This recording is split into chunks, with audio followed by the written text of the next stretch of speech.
नमस्कार।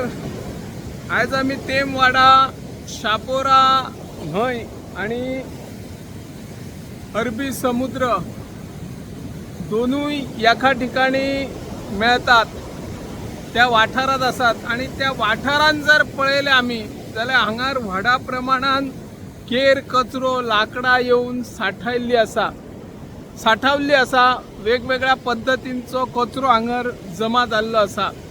पर्यटन खात्या अंतर्गत दर वर्सा किनारे स्वच्छ दवरपा खातीर सरकार यत्न करता, पूण पर्यटन खात्याचे जे अधिकारी असता किंवा कचरो उचलपाक जेंका टेंडरां दिल्ली असता ते व्यवस्थित काम करिना अशे थळाव्यांचे कागाळी असतात।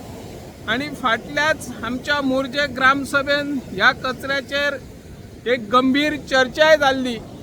त्या वेळार आमचे थळावे सरपंच पवन मोर्जे हांणी सांगलेले की अंदू पर्यटन हंगाम येवच्या पयलीं कचऱ्याची समस्या जो दर्या देगेर किंवा शापोरा न्हंयच्या वाठारांत व्हडा प्रमाणात साठवता ताचेर उपाय येवजण करतले म्हणून। पूण आतां हालींच बेगोबेग पावस पडल्यान व्हडा प्रमाणात हांगासर कचऱ्या बरोबर वांगडाच व्हडली व्हडली लाकडां दर्या देगेर लागलेली आमकां दिसून येता।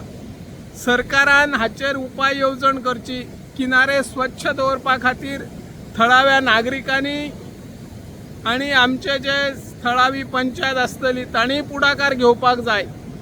कांय जण आपलो घरातलो कचरो म्हणा लाकडाचे कितें जे पिड्ड्यार वस्तू असता ते खंय तरी व्हळान पोयन उडयतात आणि मागीर कितें जाता, पावस आयल्या उपरांत डोंगरायले उदक आयल्या उपरांत हे सगळे कचरो म्हणा लाकडां म्हणा घाण कचरो असो ह्या वाठारांत न्हंयक मेळता, न्हंय उपरांत तो दर्याक मेळता असो प्रकार घडटा। हाचेर काय तरी उपाय येवजण करची अशी ह्या माध्यमांतल्यान आमी मागणी करता। हांव निवृत्ती शिरोडकर।